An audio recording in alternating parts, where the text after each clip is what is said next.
Hello everyone, welcome to episode 271 of the Pulp Writer Show.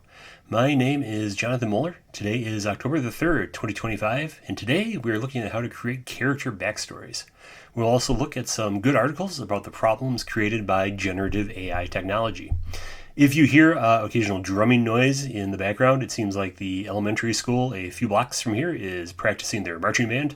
Hopefully it won't be too disruptive. First off, let's start with Coupon of the Week. This week's coupon code will get you 25% off the ebook versions of books in the Sevenfold Sword series in my PayHip store. And that coupon code is SEVENBOOKS, SEVENBOOKS. And as always, the coupon code and the link to my PayHip store will be available in the show notes. This coupon code will be valid through October the 13th, 2025. So if you need a new ebook for this fall, we have got you covered. Now let's have a progress update on my current writing projects. As of this recording, I am 83,000 words into Cloak of Worlds, which will be the 13th book in the Cloak Mage series. I'm thinking the book will end up about 110,000 words, so hopefully I will finish up the rough draft next week. We'll see how things go. I'm also 8,000 words into Blade of Shadows, which will be the sequel to Blade of Flames from last month. And that will be my main project once Cloak of Worlds is published, hopefully by the end of October, if all goes well. In audiobook news, I'm very pleased to report that recording and all the work is done on Ghost in the Siege, as excellently narrated by Hollis McCarthy. And we will actually close out this episode with a preview from that audiobook. It's currently up on my PayHip store and probably Google Play as of this recording, but it should be showing up on all the other stores before too much longer. Now on to our next topic, which is two very good articles about the problems of generative AI I read recently. The first, and I'll have links to both articles in the show notes. The first article is from Writer Beware, which talks about how generative AI is causing a new round of super targeted scammers. These scammers feed your book into the chatbot, which then generates a highly personalized email praising the book and offering marketing services. I got a ton of these scam emails after Stealth and Spells Online, Ghost in the Siege, and Blade of Flames came out in the past couple months, and a bunch more after Malice in the Complete series did well on BookBub on the end of August.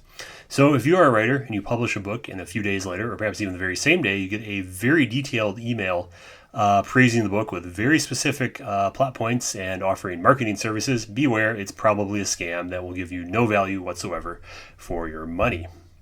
Journalist Ed Zitron wrote a great article explaining in extensive detail why generative AI is a bad idea that's probably going to cause a serious market crash in the next few years.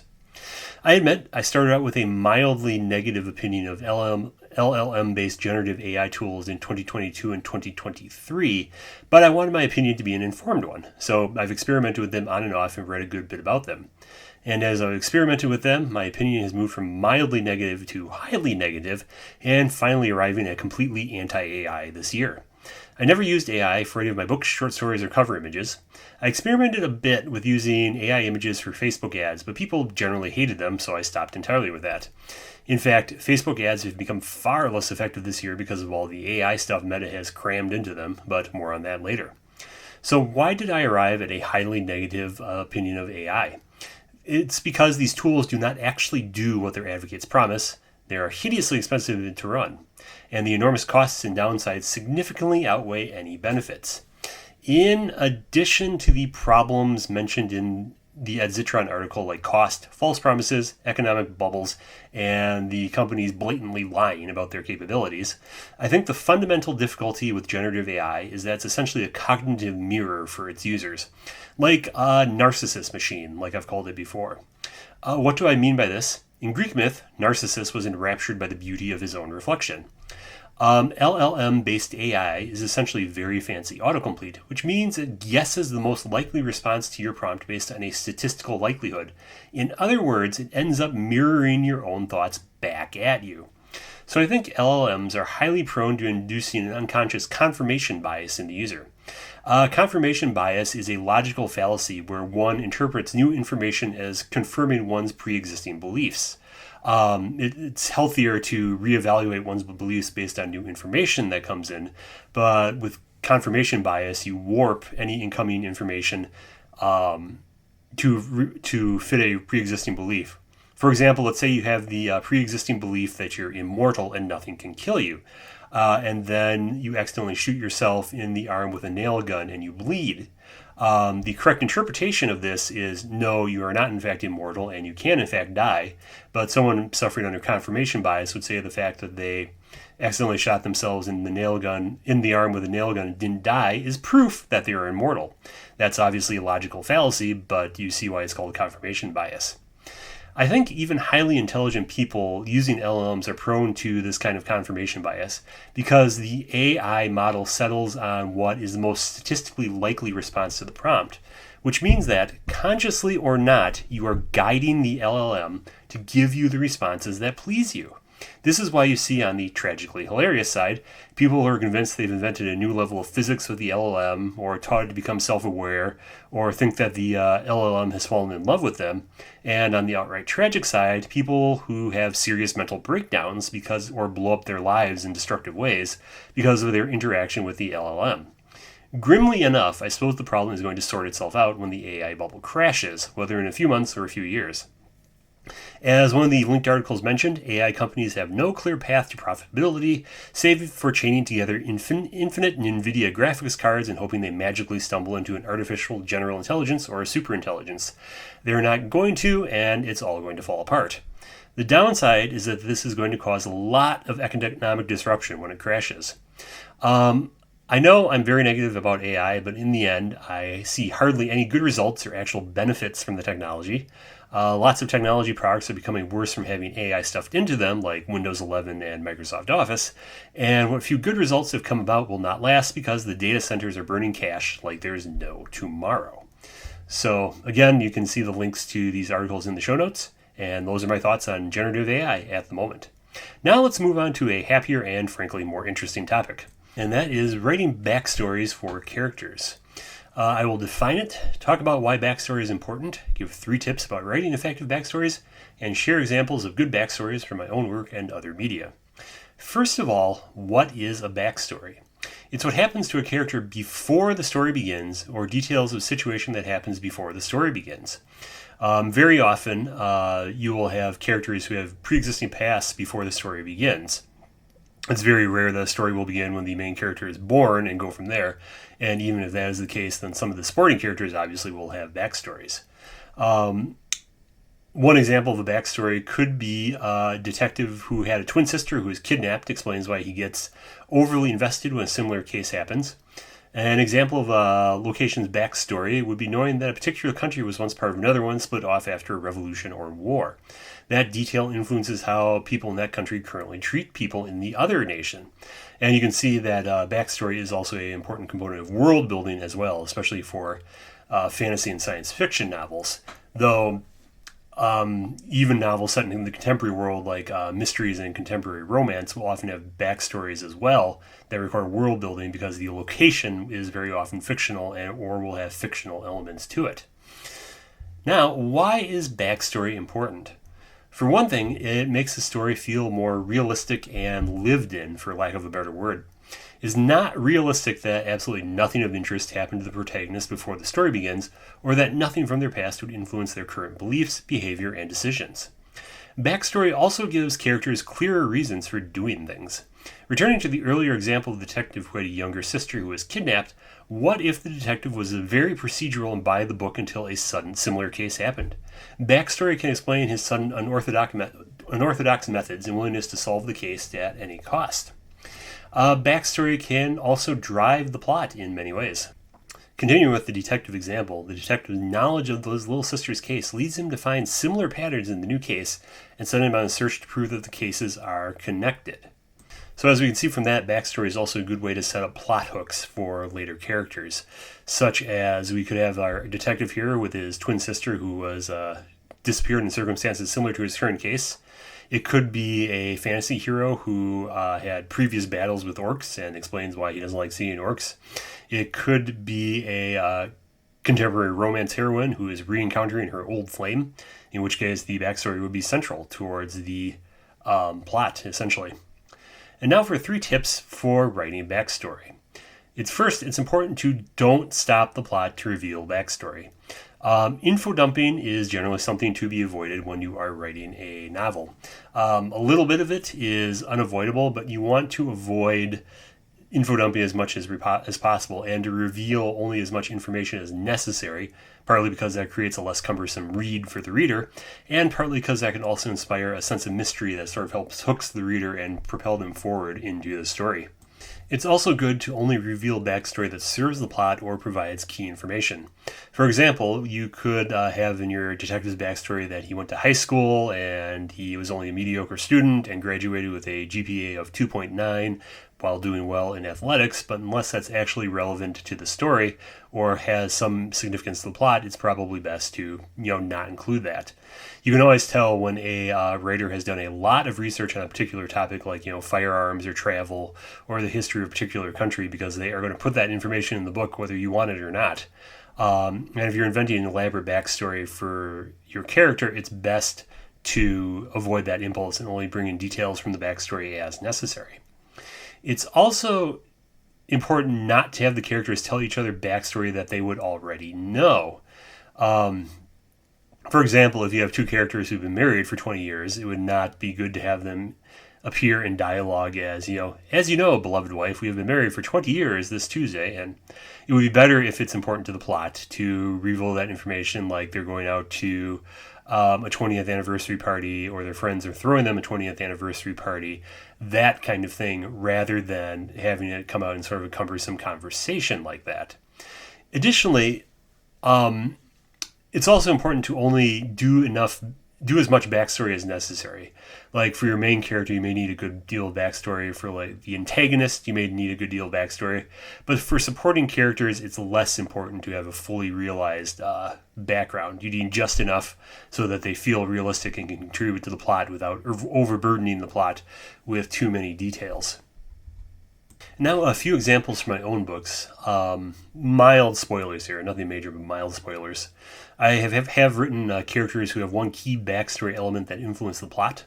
Ridmark Arben from Frostborn would be one, and his major backstory point is that he was unable to save his wife Elia from being killed 5 years before the story starts. Later on, there will be additional backstory that comes out for him in relation to his father and his brothers, but that is the main backstory point that defines his character for easily the first half of the series. Another example would be Marigna, whose parents were killed by the Dvargir, and then she was raised by a mysterious sorcerer who called himself the Old Man, and that is a major defining part of her character, that backstory that happened before we meet her in the narrative. I've also written characters with a lot of backstory, and the chief example of that would be Caliand from Frostborn as well, where she wakes up in the first book with no memory of her past, and discovering what her backstory actually is a major driving force in like the first 8 books of the series. So that is a good example, not to toot my own horn or anything, but that is a good example of using backstory as a mysterious narrative hook to pull the characters forward. Riva from Half-Elven Thief is another character of mine who has a lot of backstory. Because in the backstory, she was raised in a noble household. Her mother died. Her father was about to sell her into slavery, so she fled into the streets. And then she met Tobel and became part of his thieving crew. And Tobel suffered a serious injury, and the thieving crew broke up, and Riva had to sort of strike out on her own while coming under debt to the Procurator Mirandus. So there is a lot of backstory there, and all of it is important to Riva's character. And I think I've done my best to sort of feed that into the story as necessary to drive the plot, rather than hopefully unloading it all in a massive info dump. And I have written characters with very little backstory, and the prime example of those would be Kena and Nadia. Because in Kena's series, the series starts when she's 11 years old and living with her parents, and we develop Kena as she goes along and follow her as she grows to adulthood and then increasing prominence in her world. With Nadia, the very first scene in the book is her first day of kindergarten, pledging allegiance to the flag of the United States and the High Queen of the Elves, which is the first indicator that Nadia's world, while very similar to ours, is nonetheless very different. And like Kena, the the book narrative starts when Nadia is very young, and then we see her develop along the course of the books. In a good example of backstory used well from another book would be Aragorn from J.R.R. Tolkien's Lord of the Rings, where Aragorn's backstory is extremely important. Because when the hobbits first meet him at the Prancing Pony in Bree, he's just this mysterious wanderer known as Strider. But later on, we learn that he's actually the last heir of Gondor and Arnor, and the rightful king of Gondor. And his desire to reclaim his heritage and fulfill the role for destiny has prepared for him is a major part of his character, and that actually grows organically out of his backstory. Okay, I'm not usually fond of prequels, but a good example of a prequel using backstory effectively would be the combination of the Andor TV show and the Rogue One movie, where they create this excellent backstory for the Star Wars movie. Then they do it through good characterization, so you can see all the motivations of the characters as they go about their various missions and errands. So hopefully that gives you a good look into the process of creating backstory and how best to use it for writing your own stories. So that is it for this week. Thank you for listening to The Pulp Writer Show. I hope you found this show useful. A reminder that you can listen to all the back episodes of the show on https://thepulpwritershow.com. If you enjoyed the podcast, please leave a review on your podcasting platform of choice. Stay safe and stay healthy, and see you all next week. And now let's close out with a preview of the audiobook of Ghost in the Siege, as excellently narrated by Hollis McCarthy. Kaina gazed at the crowds on the pier. She had come to greet Kylon as he returned to New Kaya with the fleet. Kaina hoped to have at least a few moments alone with him, though likely that would not be possible until later tonight. Partly it was so she could take him in her arms and welcome him back properly. Partly it was so she could tell him what had happened with Mhorvorox, how the orcish sorcerer had come so close to creating a new race of orcs from the children of New Kaya. Thankfully, none of the children themselves had any memory of it, though Kaina suspected none of the adults would ever forget the nightmarish experience. Kylon would blame himself for the fact that she had almost been killed, and Kaina hoped to forestall that. No one could have predicted what had happened. Not even the Radamathai had been able to foretell that Mhorvorox would rebel against them and try to create a new breed of orcs in his own image. Mhorvorox was dead, but the urgency of events still drove them onward. The Kaftori fleet was coming from the west, and to top off that bad news, Lysichus Agamemnos and Aranea Tritos had just arrived to deliver ill tidings. "An orcish army," said Kylon.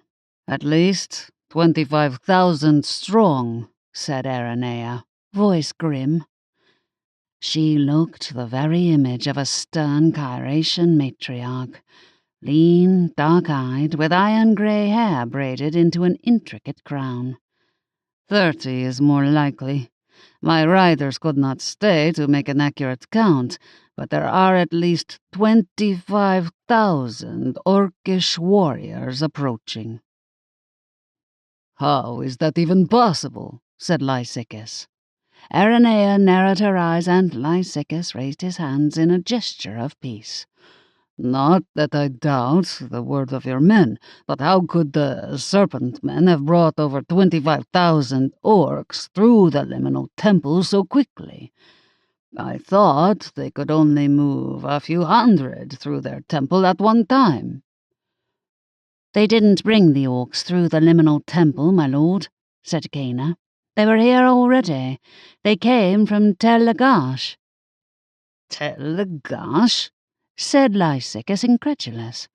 "Tel Lagash has been ruined for centuries." "An alliance of Anshan and several free cities destroyed Lagash after its lords assassinated several members of House Falshazon," said Kaina. "I'm willing to wager that those lords were members of the cult of Radamathar. The orcs on the Isle of Cannes had been sleeping in their catacombs for centuries, maybe millennia. The chosen of Radamathar must have been hiding orcs in the ruins beneath Lagash. After the Shan Shah burned the city and killed its people, the orcs were forgotten until the Radamathai awakened them. The fear that the Radamathai had another force of orcs hidden nearby had occurred to Kana after she had overheard a conversation in the liminal temple, which was why she had persuaded Aranea to send a patrol eastward. She was not happy to find that her logic had been correct. "Gods of storm and brine," said Lysichus. "I've travelled past Tel Lagash a score of times. I never dreamed there were thousands of orcs sleeping beneath the hill." "It was impossible to realize the truth," said Kana. "I didn't even know that orcs existed until a few months ago." "A more urgent question is whether we can defend the city from the orcs and the Kaftori at the same time," said Aranea. "I believe we can," said Lysichus. Her eyes narrowed again. "Is that the truth or the unjustified bravado of a storm dancer?"